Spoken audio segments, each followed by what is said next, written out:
Hey, before the video starts, I would like to recommend to people who haven't played the first installment of this video game series, A Plague Tale Innocence, to go and play it for themselves, as this video will contain many spoilers for this game.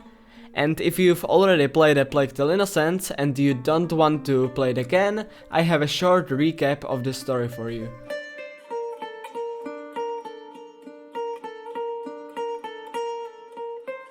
In late 1348, Amicia de Rune is a young girl of noble descent who lives with her family in Aquitaine.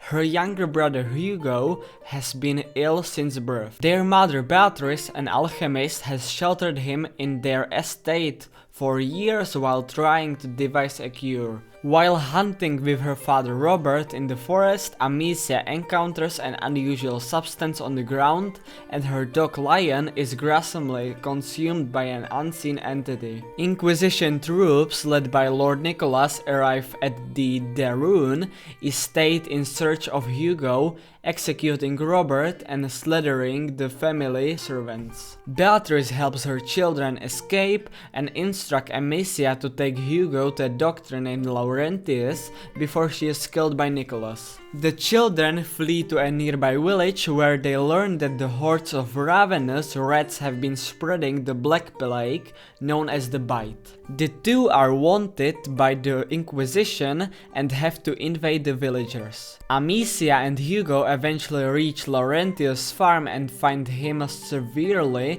ill with the plague. Laurentius implores Amicia to finish her mother's work seconds before the farm is overrun by rats. The siblings flee with Laurentius' apprentice Lucas to seek the Chateau de Fumbrage, which once belonged to the Rune family. As they cross a battlefield occupied by English soldiers, Lucas explained that Hugo's blood carries a supernatural evil called the Prima Macula.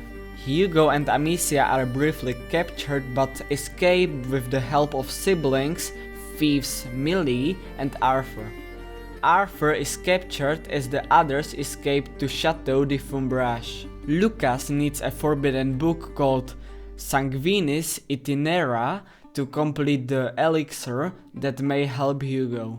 Amicia infiltrates the university to retrieve the book while Millie rescues Arthur. Amicia recovers the book and meets a young blacksmith named Roderick who helps her escape. Back at the chateau, Arthur reveals that Beatrice de Rune is still alive but imprisoned. Amicia insists they not tell Hugo, but he overhears the conversation and his condition deteriorates. Lucas soon realizes that the research requires a more advanced laboratory equipment than the one available at the Chateau de Fumbrage, and with Amicia they return to the Rune estate looking for Beatrice's research. In a hidden laboratory concealed within ancient Roman ruins, they complete the elixir and administrate it to Hugo to alleviate his symptoms. Angry at his sister for not telling him the truth,